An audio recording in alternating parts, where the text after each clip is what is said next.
I want to start our weather discussion this morning with a series of satellite images, which I'll page through and make it look like a slow motion movie of the transition of Super Typhoon Suragai into a major extratropical cyclone, the kind of cyclone we've spent much of the last several weeks talking about in class.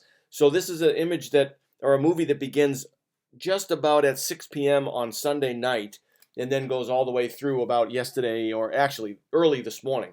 And it's at 6-hour increments. So let me just get your bearings for you. Here's the Philippines, and here's Japan, and then the coast of China, Taiwan.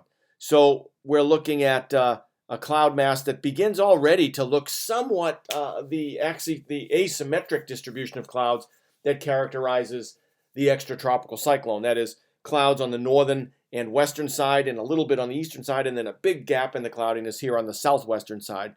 And so it starts already to look like an extratropical cyclone on Sunday night. And watch as we go forward.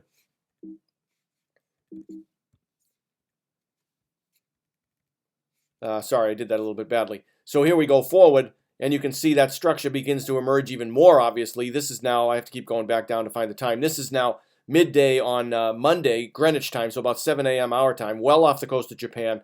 This thing's really starting to look like an extratropical cyclone. And then gets even more wrapped up by, I think this is then the end of the day, at the end of the day on Monday. Look at this beautiful cold front, and then the cloud head in the warm frontal region, and then look at how well wrapped up this thing is just south of the Kamchatka Peninsula here, which is part of Russia. And so we're going to keep on going forward here, and that's 6 more hours, 6 more than that, and it's just kind of spinning around just to the south and east of Kamchatka. This is midday yesterday, Greenwich time, and we're going to keep going. And we get to the last time, or one of the last times, which was last night at 7 p.m.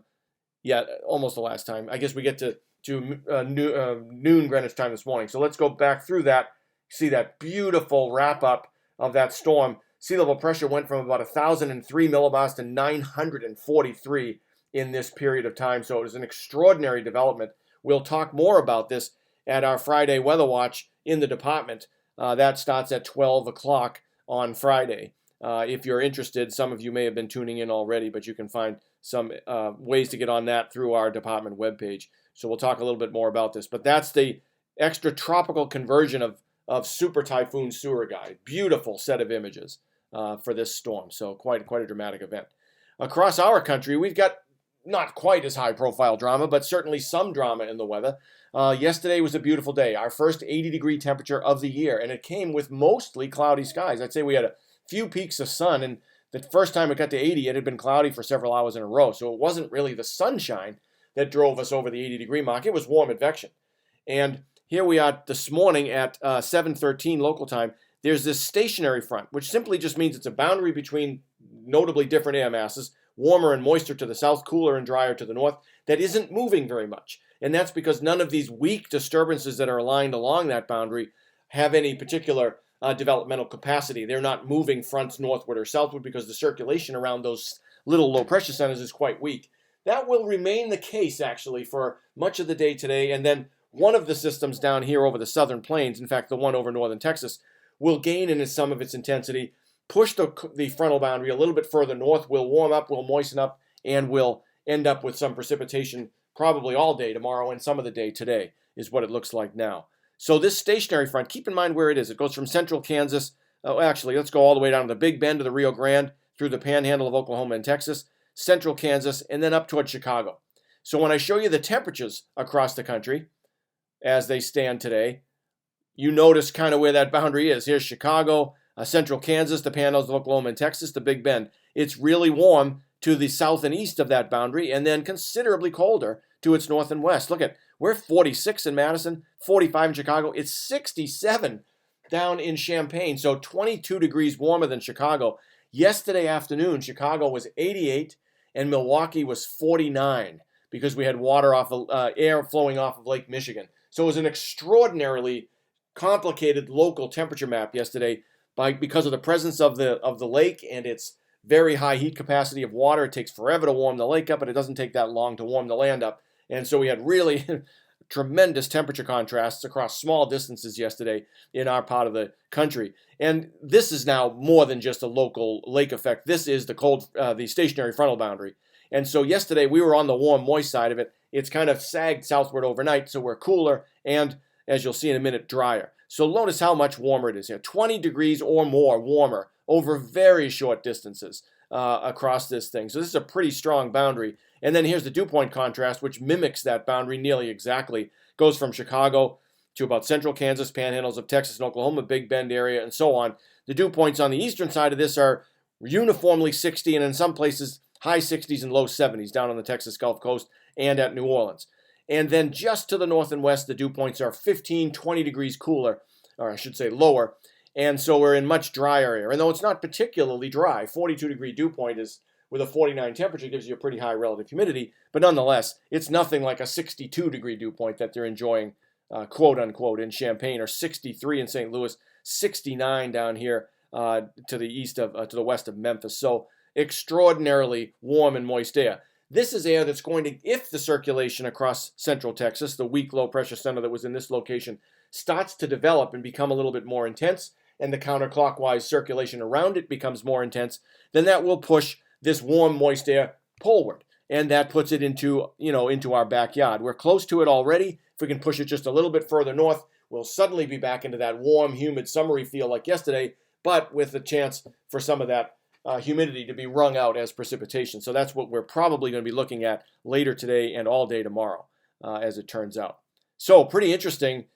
This boundary is so strong across the central part of our country today in both temperature and dew point. So here's the satellite movie that it corresponds to this over the continental United States and adjacent waters. And you can see, first of all, to focus on the region we were just talking about, right along this boundary is where you can see some of these quite extraordinary thunderstorms to develop right along it. So it's right on the warm, moist side of that stationary boundary. And you can see they're streaming to the north and east. It might seem as though it's going to leave us in the lurch, but I don't think this motion of these cells is going to be only northeastward. I think eventually, as the cyclone to the south starts to put itself together, they're going to be retarded in their eastward motion and move a little bit more northward. And even so, there's some precipitation that's emanating from Nebraska and Iowa that might find its way here before the main event on Thursday. Then the other main feature I wanted to point out on this map is this beautiful cyclone at an oblique angle because the planet's so strongly curved at high latitude from this perspective. Look at this beautiful extratropical cyclone over the province of Manitoba. Well, actually, north of Manitoba, sorry. It's in the Northwest Territories or the Yukon Territories. And it's got a cold frontal cloud band draped across Hudson Bay and then all the way down to northern Montana. And then clouds in the warm frontal and occluded portion of the storm are over the Canadian archipelago. So this is a really dramatic high-latitude cyclone, and it's very strong. So all of this is undoubtedly snow up here in the northwestern provinces of Canada. Probably also on the islands in the northern part of Hudson Bay, there's probably snow as well. So a pretty intense extratropical cyclone at very high latitude in this image, but looks somewhat oblique compared to some of the other ones we see right in the middle of the latitude band. And then here's the radar that corresponds to our map over the continental U.S. this morning. And you can see right along that boundary. Remember, it went from Chicago to central Kansas down to the panhandles of Texas and Oklahoma. And so out to the east of that boundary where the air is really warm and moist, you've got a lot of heavy convective thunderstorm activity all the way from southwest Missouri down to just west of Dallas.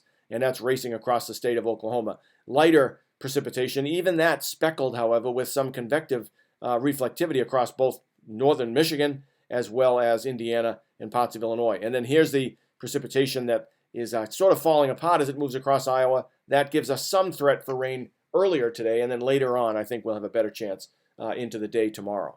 And then that's it for precipitation across the country with the exception of a few showers exiting the coast here of southern New England and a few that might be coming into the Pacific Northwest, but boy, the air is dry there at the surface, so it may not be falling all the way to the ground.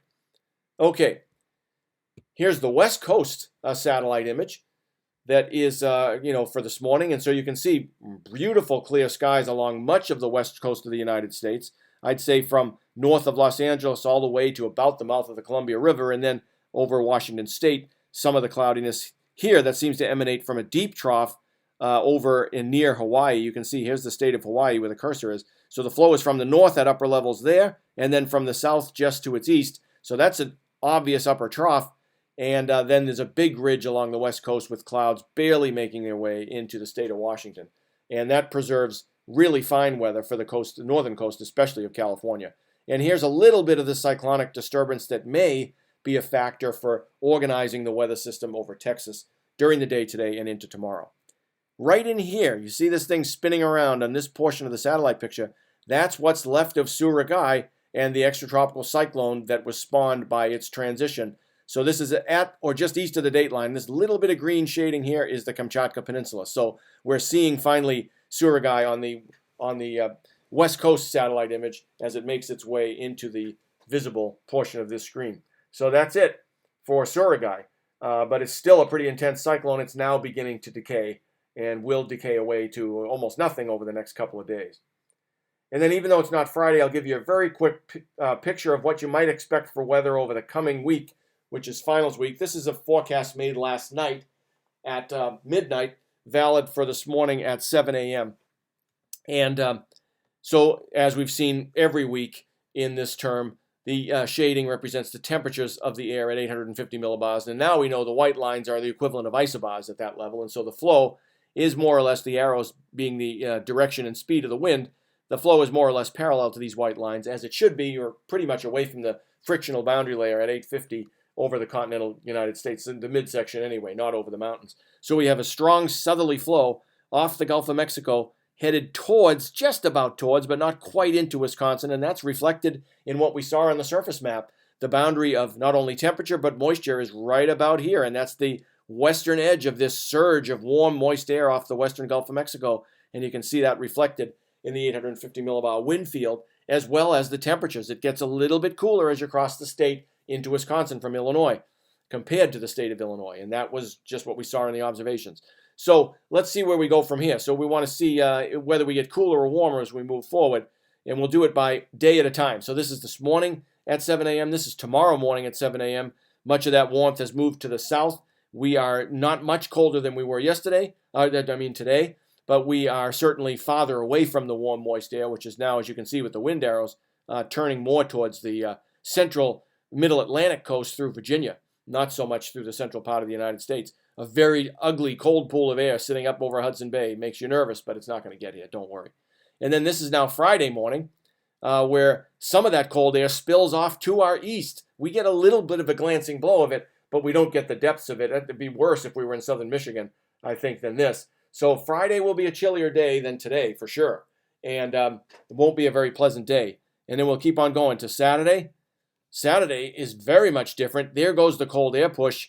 Look at this extraordinary warmth that develops over Nebraska, Kansas, parts of South Dakota into Iowa, and then strong warm advection into us. So it looks to me like Saturday is going to be a really nice warm day here, and most likely a dry day. I have a feeling some of this warmth is a function of, as we talked about the other day, subsidence off of the high terrain to the west. So this air is dry and warm, and that precludes it from producing precipitation, probably even producing much cloudiness. So very warm day perhaps on Saturday. And then Sunday stays warm. So the weekend looks quite nice.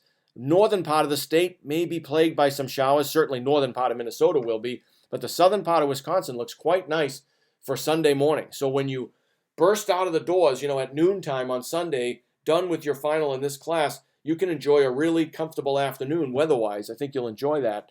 And then if we keep on going, Monday, the beginning of finals week, chills off just a little bit. And then Tuesday, the cold front that's a little bit evident here all the way from New England down to central Kansas has moved through us in southern Wisconsin by Tuesday morning, and it's well to our south.